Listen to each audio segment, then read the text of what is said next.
ulti, pet. Ay, nako. O, pag ito, nag-execute pa nga, mas nakakatakot eh. Alam mo, pre, ako, basta naniniwala lang ako na nakita ko na ang pinaka nakakatakot na Petrify sa lahat ay hindi kay Petrify Nolan. Ano? Petrify sa Mayhem 3 beses. Ay, oo. Oh, yun. Grabe yun eh. Nakakainis eh. Unli, tas nga yun, Lance. Unli putok din yung ano. Oo.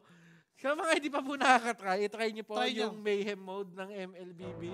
Yung second skill po ng Novaria, tatlo po Tatlo? yung nilalabas. Yung ulti ni Leslie machine gun. Tapos, yung kay Nana, yung Molina niya, second skill, 4. Pag nandun ka sa gitna, di ka na magiging tao. So guys, ngayon balik tayo sa Mayhem. Nakikita natin dito si Saida, si Andoryu. They actually opted to go for the similar pattern ng paggalaw. Pero kung babasin mo yung Echo dito, nakatutok sila papuntang taas talaga eh. Papuntang XP lane eh. It is indeed a Petrify Nolan. And nakita mo yung potential, sobrang bilis niya mag-clear. Dalawang skill lang, na-clear na yung buong minion wave.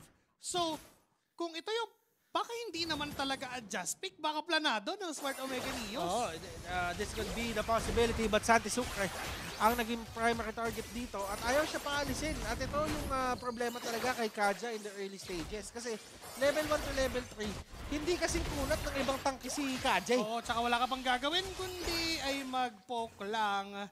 And speaking of pokes, mukhang successful si Ral at si Supermark kasi both of the mid lane and ng roamer ng Echo napauwi nila.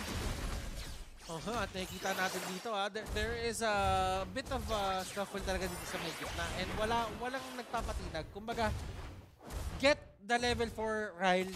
Okay lang tayo dito. Pag nakuha mo yung level 4 mo, paagaw naman ng onteng XP para level 4 din ako. Ganun yung galaw eh. Ganun yung galaw. Pero si Galawang Janville, ay, ito late game man. Pero kasi, ang nilamang naman ni West Jan, mas heavy duty yung mga blows niya. Kasi mas masakit. Kaso ang problema doon, ultimate dependent kasi. Pag nawala na yung window mo sa ultimate, nawawala din yung pagiging explosive mo. Eh yung Claude, masakit ang basic niyan eh kahit... Masakit ang basic niyan. Masakit din naman talaga yung Irinel, hindi naman namin i-deny. Pero, yung tunay na yung tunay na potential niya lumalabas kapag ginamit mo yung si Leaping Tiger. Oy! Ayun, merong mga Petrify na lalabas. May mga heavy spin pa galing kay Andoryu at si Zaida yung pin down. Pero may pagpatong na rin mula saan sila. At si Luis sa mga kukuha ng first blood. Brought to us by Smart. James! Nga lang si James. Papasok mo na penalty zone. Basta Andoryu pa rin na makakuha ng turtle na yun. Curtizzi is down as well. Naiipit pa si James. At na pa yung mahabol. Santi Zuke as well nagpo-provide ng slow pero not enough pa rin yun para maligtas itong si James. May Earth Shatter na naman. Pero clearly, Smart Omega Neos ang nakalamang sa palitan na yun. Ang ganda ng team fight na pinapakita nila. At nakikita natin dito si Outplayed talaga. Yun yung lamang ni West eh. Kapag naghahabulan sila, pwede kasi siyang pumalo habang gumagalaw eh. Kaya habang pumapalo si Outplayed, akala niya nakakalamang siya. Pero hindi. Bumabaril ng patalikod si West. Bumabak na lang, bumabaril ba? Bumabak ka na lang, bumabaril ka pa. Pero again, medyo nakakagulat yung XP choice ng Omega Neos, which is ang isang Nolan, na nakita natin yung epekto nung kanina. Siya yung magsisimula, may kakayahan sa mga takas, at tinan mo naman yung combo! Talaga namang todo-todo kasi kapag nahuli na ni Nolan, nandyan pa yung follow-up ni Supermark. Kaso nagastos nga lang yung Sanib, pero counter kill lang, isa lang yon kapalit ng isa. Hawak pa din ng Omega yung lamang. And hindi talaga nila bibitawan ito. Ginagamit nila si Luis as much as possible dahil nga, katulad ng sinabi mo kanina, they're really focusing on the idea of clearing the wave. Si Nolan biglang papasok dun sa laban habang hindi na ine-expect ng Echo kung ano yung tatama sa kanila. And Teresta, alam natin, sinasabi nga natin, mabilis mag-clear yan eh. Pero who would have thought na dito din sa tournament na ito, may lalaban kay Teresta sa pabilisan ng clear. Tapos pabilisan Romesco. Ngayon, nagkasalubong, nakita ni Saida doon sa may bandang damo. Andoryu nga lang dito, with a headbutt and the heavy spin. Kumagat na yung Thalassopobia pero not enough pa rin. Kaya paray pa rin si Curtizzi. Pero ang members ng Smart Omega Neos may turtle pang inaay. Kaso nga lang sa baba, etong si Santi Sucre nakatingin na rin kay West. Andiyan naman si Outplayed. para magbigay ng Di gabay. makapalag si James. Literal na tinatamaan siya ng mga rips. Wala siya magawa pero dito pumasok na. Pero the zone of flicker, sakto sa 4 yon. Sino makakareto dito? Pero mataas pa naman ang buhay. Pero si Outplayed, kalawang John Bill na blazing duet. Kaso nga lang, still, Andorio getting the killing spree at hindi pa tapos dahil may sanib pa siya mula kay Ryle. Diretso pa din ang mga members ng barangay. Aatras ang Echo. Lamang na naman ang Omega doon. Kung meron naturo sa akin ng isang kanta, almost is never enough. Hindi enough yung damage output ng Echo dito. Grabe yung sustain na nanggagaling dito sa Omega Neos. Even though nakikita natin na parang, uy, pabagsak na. Pero dahil lang doon si Kyle, dikit-dikit sila lumaban, yung love waves, yung waves, talagang literal lahat damay. Oo, yung Lahat party. lahat nasa harap niya. I-heal ko yung lahat kahit ilan pa kayo. Hindi ako si Rafaela pero healing for everyone to. Look at the top lane na naman. May 1v1 na nagaganap. Kaso nga lang sumama na si Ryle. Kaya ngayon si James ay delikado ang buhay. Tanggal na ngayon bigla yung XP laner ng Echo. Pero si Zaida ay gustong kumuha ng counter kill. That's gonna be Luis falling down as well. At ito yung epekto ni Luis ngayon sa laban. Pero may balak dun sa baba Pero ang magandang balita naman para kay West dito ay walang flaker si Santi Sucre. So as long as hindi siya lalabas dito at hindi siya lalapit sa range ni Santi Sucre, I don't think na merong kill na mangyayari. At si Andorio nandito and hindi nila hahatakin to Oo. Masyado makunat to para sa kanila ngayon. Wala pang damage si Outplay. Alam mo, ang ganda sana nung idea yung conceal, tas diretso hatak. Kaso nga lang, naispatan ni Andorio. Talagang sinakto niya na doon din sa paikot na parang, teka, may nararamdaman ako ditong masamang espiritu. Hindi ako naririto para makipag-away. Tumataas na naman. Bumababa na naman ang temperature. Hop! Pero, dito tayo ngayon. Sabay, pinipwersa pa rin ng Omega Neos etong mid lane. Alam mo, Ayaw na nilang patagalin to Kumbaga, palitin na natin yung mundo. Nakikita naman natin na ito na lang talaga yung balakid sa atin para makaikot tayo dun sa kaso mukhang sa mga waves turtle na to ay 5 sa 5. Yung tatlo sa may bandang likod ay tila di pa nakikita. Pero si James ay nandun na. Andyan na rin naman yung onward Earth Shatter. Dalawa ko konekta. Pero sumanip na nga rin itong si Ryle kay West. Tamang free hit lang sa may bandang Gedli. Pero low on HP na si Santi Sucre. Yung initiation na dapat kanila ay tila sila yung dedelikado na. 4 na lang ang natitira for Echo Proud. Pero tinamo naman ang diretso ng barangay. Look at Luis providing the damage as well. Zaida gumugulong-gulong lang. Matagal pa yung turtle kaya mukhang mag-expire pa yung gulong niya bago siya Rometri. Puno pa yung mga buhay ng barangay. Kaya ang sabi ng Echo, atras na lang tayo. Look at Luis zoning 4 members. Nakita mo yung damage output kay Baksha, hindi makatao. Sa totoo lang, yung pinapakita nila. And nakikita natin na pinipilit talaga ni James na i-clear yung wave kasi ayaw talaga nila ibigay yung mid lane. Pero the damage isn't enough. Ayun na. Luis coming in, Zaida tutumba sa kamay ni West. And guys, Omega Neos, pinapakita nila, we are here to return the favor. Kung tinalo nyo kami nung una, dahil sa mga komplikado yung galawan, simple natin. Laban tayo. Walang minuto.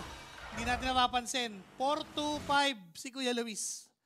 Ano ba, alam natin ang mga hero niyan. Pakito, Arlot, bumabagay si Kuya Nolan. Dumami, Gio. Heptasis, Hunter Strike, kukuha pa, hindi pa nadala. Malepik lore pa yan. Malepik lore to. Kapag ka nalapitan natin si Echo on blade, ang sisigaw niyan, ouch!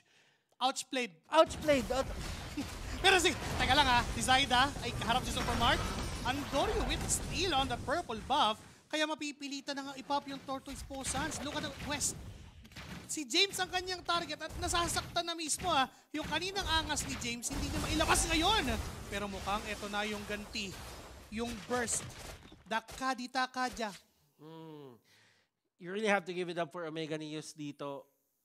Putting all their, sabihin na natin, chances into a Nolan pick na hindi naman natin in-expect kung paano nila gagamitin. Pwede gamitin ng jungle, pwede gamitin ng XP lane. Pero I think masyado atang nag-tunnel vision yung side ng Echo doon sa possibility na meron Oo. na jungler.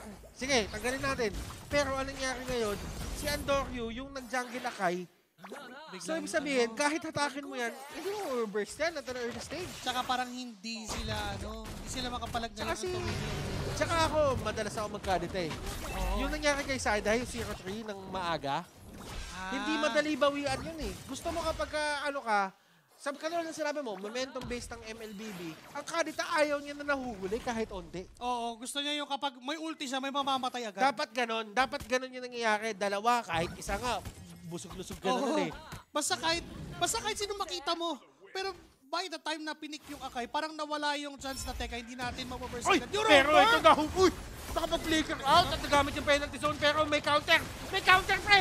Andito yung hila, galing kay Santos Ukren. Dito na naman yung lubog, galing kay Curtisi. Pero mukhang si Saida ay naiiwan ng paunti-unti. And look at the West just providing the damage. Nandiyan naman si Outplayed para sumugal at sumama sana. Pero may Lord na nagbabadya. Low on HP ang mga members ng Echo Proud pero mukhang ipapalag pa. Mukhang kaya wala nila kasi alam nilang wala nang sanib yung Angela. Delay the game, delay the possibilities. 10 minutes, Lord, ito. It's not your level 2 Lord na kumakaldag na ng mga tore. Hindi ito yon. So, ibig sabihin, Outplayed and the others still have an ample amount of time to turn things around. Meanwhile, for Omega Neos, tingnan natin kung anong gagawin nila dito sa Lord na ito. Kasi pwede nilang samahan to or they can just make yung buhay ng Echo Proud a living hell in terms of the economy na pwede nilang magawa ngayon. Pwede nga na i-pressure nila yung top lane kung saan kaya naman nila pumalag kasi nga na ma-maximize nila yung sanib ni Ryle with that Angela kasi Saida may binunggu doon. Teka, checkpoint. Pakita mo na ng lisensya. Pakita. Sir, ID sir. Sabi sa kanya, 400cc ba yan?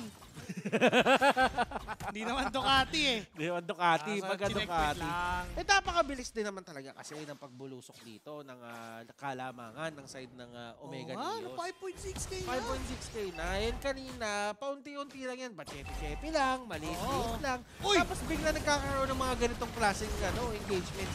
At hindi ko pa pala napansin natin dito na si Outplayed pala ay nakasprint. May penalty zone na naman na gagamitin pero wala silang burst down doon. Hinila ng alang doon sa loob si Supermark. Pero may immortality pa naman sa side, 2 HP. At si West yung may kasalanan. Wala namang casualty sa nangyari.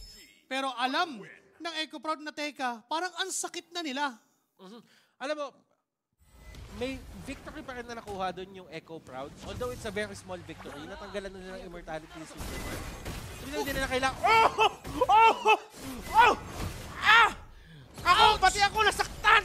Outplayed! Hindi na outplayed basta-basta kasi nga naman pag nagpakita ka kay Luis, mapapa-ouch ka talaga. Ano pa lang yan ha, unang base pa lang natin nakita pero alam kong ramdam nyo yung pangyayari. May onward doon, may earth shatter na kasama. Tapos si West tapang patulaw ng kanyang heavy crossbow. Naku, napakasakit na! Si James ay maiipit. Mag-isa na lang ngayon si Zaida na may iwan kasi si Curtis ay nasa may bandang gitna pero nandun pa si Luis. May damage pa sila. Ang bilis lang ng cooldown neto kaya pwedeng pumatay pa. Kaso nga lang may mga minions na mabilis pakiclear. Buhay na rin naman si Outplayed kaya aatras muna ang barangay. Actually, ang iniisip ko doon, gaano kayang kadaming refs ang tumama ka dito kay Outplayed? Parang isang buong combo. Parang isang buong combo eh, no?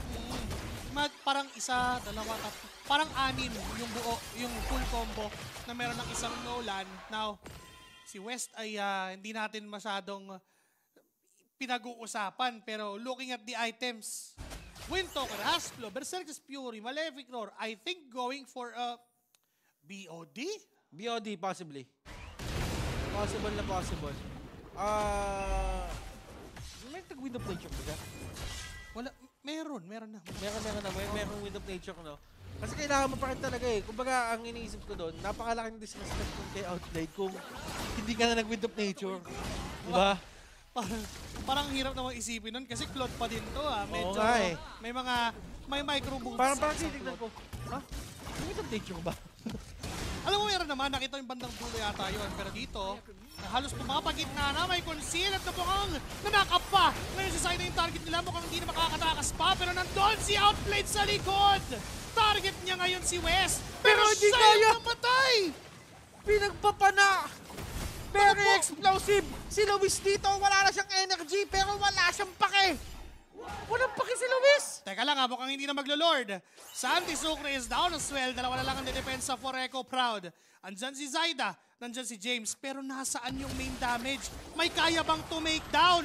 Ngayon ang barangay, kumakatok na, pero mukhang uunahin ang buhay ni James at ni Zaida. Kaya naman double kill for Luis, and it's game 2 for Smart Omega Neos. We have a game 3.